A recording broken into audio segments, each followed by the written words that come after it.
Assalamualaikum warahmatullahi wabarakatuh. Shalom, Om Swastiastu, Namo Buddhaya. Saudara-saudara sekalian, Prabowo Gibran memiliki rencana besar yang kita beri nama Strategi Transformasi Bangsa. Inti daripada strategi ini tentunya adalah meningkatkan kemakmuran bangsa Indonesia dan terutama memperbaiki kualitas hidup manusia Indonesia, seluruh rakyat Indonesia. Salah satu proyek strategis kita intinya adalah memberi makan bergizi untuk seluruh anak-anak Indonesia, termasuk yang masih dalam kandungan ibunya. Dan selama sekolah sampai dari usia dini sampai dewasa. Ini akan mengatasi angka kematian ibu waktu lahir. Ini akan mengatasi kurang gizi anak, stunting. Ini akan menghilangkan kemiskinan ekstrim. Ini akan menyerap semua hasil panen para petani dan nelayan. Ini akan meningkatkan pertumbuhan ekonomi kita. Minimal sekitar 1,5 sampai 2%. Dengan demikian kita mengatasi masalah-masalah fundamental dalam memperbaiki kualitas hidup rakyat Indonesia menuju kepada menghilangkan kemiskinan dari bumi Indonesia. Di bidang kesehatan, kami akan membangun rumah sakit modern di setiap kabupaten dan kota dan puskesmas modern di setiap desa di seluruh Indonesia. Kami akan segera mempercepat mengatasi kekurangan dokter di Indonesia. Kita kekurangan sekitar 140.000 dokter dan itu akan kita segera atasi dengan cara kita akan menambah fakultas kedokteran di Indonesia. Dari yang sekarang 92, kita akan membangun 300 fakultas kedokteran. Kita juga akan mengirim 10.000 anak-anak pinter dari SMA, lulusan SMA, kita akan beri beasiswa ke luar negeri untuk belajar kedokteran dan 10.000 lagi untuk belajar sains, teknologi, engineering dan matematik, kimia, biologi dan fisika. Itu kita rebut teknologi, kita rebut sains. Saudara-saudara sekalian, kita juga akan membangun 3 juta rumah untuk mereka yang belum punya rumah. 1 juta di pedesaan, 1 juta di pesisir, 1 juta di perkotaan. Saudara-saudara sekalian, kita yakin bahwa pendidikan strategis. Kita harus memperbaiki gaji guru, termasuk gaji honorer, meningkatkan kompetensi guru. Kita harus memberi pelatihan-pelatihan, penataran-penataran, dan juga seluruh penyelenggara negara, ASN, TNI, Polri, penyuluh-penyuluh pertanian di mana-mana harus kita perbaiki gajinya sehingga kualitas hidup mereka akan baik, sehingga mereka bisa memberi pelayanan kepada rakyat dengan sebaik-baiknya. Saudara-saudara sekalian, itu beberapa program unggulan kami dalam rangka strategi transformasi bangsa. Kita tidak hanya sekedar mau pembangunan, kita mau transformasi bangsa kita di atas landasan ekonomi yang sudah dibangun oleh Presiden Joko Widodo dan presiden-presiden sebelumnya. Saudara-saudara sekalian, demikian pemikiran kami. Kami yakin kami akan melaksanakan itu. Dan kami akan mencapai Indonesia Emas 2045. Terima kasih. Wassalamualaikum warahmatullahi wabarakatuh. Assalamualaikum warahmatullahi wabarakatuh. Selamat sore, salam sejahtera untuk kita semuanya. Om Swastiastu, Namo Buddhaya, Shalom, Rahayu. Membangun Indonesia yang beradab, kita mulai dari 3 bagian.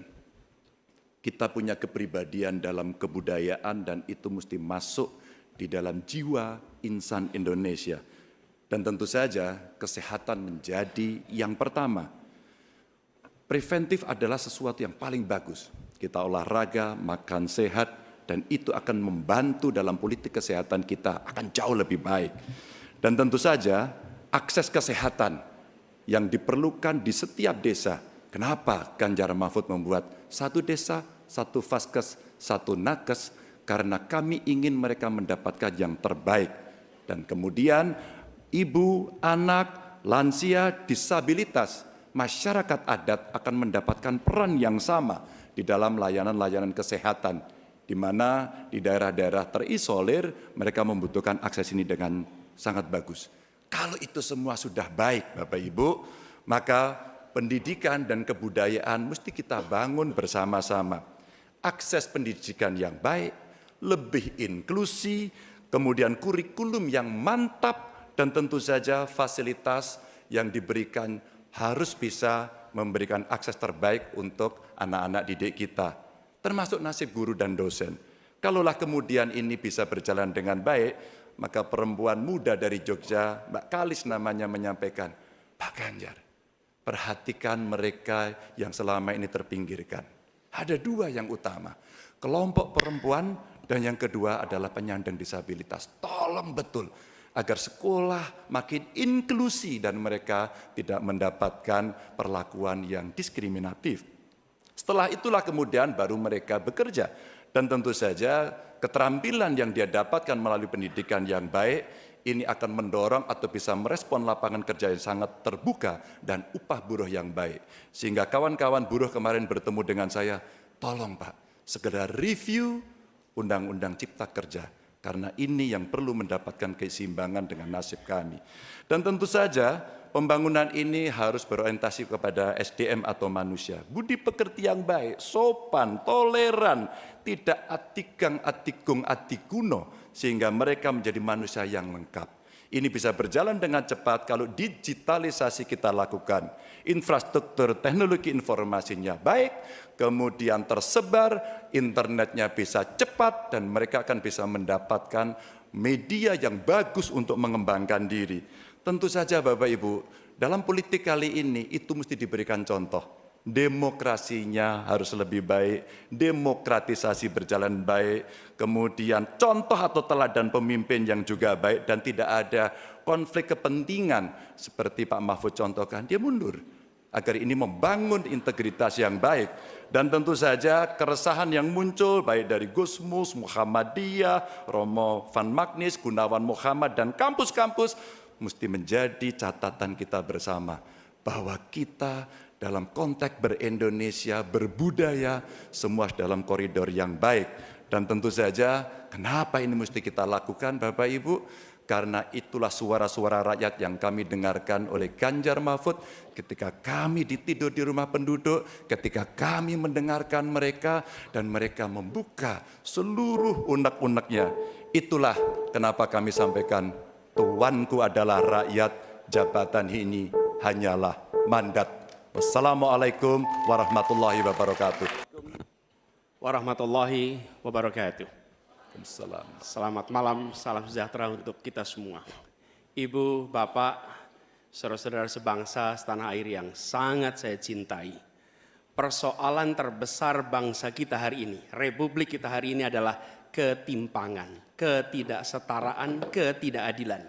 Ketimpangan antara Jakarta dan luar Jakarta, Jawa, luar Jawa, kaya, miskin, desa, kota, pendidikan umum, pendidikan agama, pendidikan kejuruan, dan pendidikan teknis. Ini semua adalah ketimpangan yang hari ini menjadi fenomena membahayakan bagi republik ini. Bahkan di bidang perekonomian, segelintir orang menguasai sebagian besar perekonomian kita. Ketika republik ini didirikan, para pendirinya 60-an orang anggota BPUPKI, mereka adalah orang-orang terdidik, mereka adalah kaum yang privilege, tapi mereka mendirikan republik untuk semua, bukan mendirikan republik untuk kepentingan dirinya, golongannya, ataupun keluarganya. Mereka mendirikan ini untuk semuanya. Kekuasaan yang dibangun untuk memberikan kesempatan kepada semua. Sekarang kita jauh dari cita-cita republik ini. Ketika para pendiri itu kaum intelektual, mereka memilih berjuang di jalur politik. Saya berangkat sebagai pengajar, mendapat panggilan tugas di wilayah politik. Kami akan membawa gagasan pendiri republik untuk kembali mewarnai republik ini. Untuk bisa mengarahkan republik ke depan agar kembali pada format awal. Apa masalah hari ini? 45 juta orang belum bekerja dengan layak. Bicara jaminan sosial, lebih dari 70 juta orang tidak punya jaminan sosial. Bicara pendidikan, jauh dari kota, terpencil, masa depan jadi suram. Kemampuan tinggi, kesempatan tidak ada. Sangat frustrasi melihatnya. kesehatan mental, kekerasan seksual, lebih 15 juta orang jadi korban. Ini problem-problem yang tidak menjadi kepedulian segelintir elit. Ini adalah kepedulian rakyat kebanyakan. Karena itu dalam perjalanan kami 1 tahun, kami menemukan jutaan rakyat yang berbondong-bondong menginginkan perubahan. Mereka membuat poster rakyat, membuat posko rakyat, mendoakan dari tempat yang tidak kita lihat. Poster-poster itu cemerlang karena bukan didanai dari uang dari Jakarta, tapi didanai oleh keringatnya yang jernih hasil kerja kerasnya. Ini adalah keinginan perubahan. Apa yang ingin kita capai? 1, kita akan memastikan hidup sehat dan bila sakit ada pertolongan cepat. Tumbuh cerdas dengan biaya terjangkau. Keluarga sejahtera karena upahnya layak. Dan bila membutuhkan diberikan bansos sesuai kebutuhannya, bansos plus. Bukan memberikan bansos untuk kepentingan yang memberi, tapi untuk kepentingan yang diberi. Dan warga negara yang bangga dengan negaranya, karena dijaga budayanya dan etikanya dijaga tinggi. Kita menginginkan persatuan karena ditopang dengan rasa keadilan. Persatuan itu tidak mungkin terjadi dalam ketimpangan. Persatuan membutuhkan rasa keadilan. Karena itu misi kami tegas mewujudkan bangsa yang sehat, yang cerdas, yang sejahtera, berbudaya, dan bersatu. Kita menyaksikan begitu banyak orang punya prinsip, sopo wani rekoso bakal nggayuh mulyo. Siapapun yang bersungguh-sungguh dalam usahanya pasti meraih kemuliaan. Tapi bila kesempatannya ada, bila kesempatannya tidak ada, menghasilkan frustrasi. Dan kami ketika menjalankan amanat, maka kami akan memegang prinsip ngadek sacekna, nilas saplasna. Konsistensi ucapan dan perbuatan, menjunjung kejujuran dan kearifan. Ini komitmen kami, fokus pada pembangunan manusia Indonesia, menghadirkan kesetaraan, menghadirkan keadilan. Dengan seperti itu kita ada persatuan. Perubahan saatnya kita kerjakan. Katong bergerak untuk perubahan, untuk seluruh rakyat Indonesia dimanapun berada. Terima kasih. Assalamualaikum warahmatullahi wabarakatuh.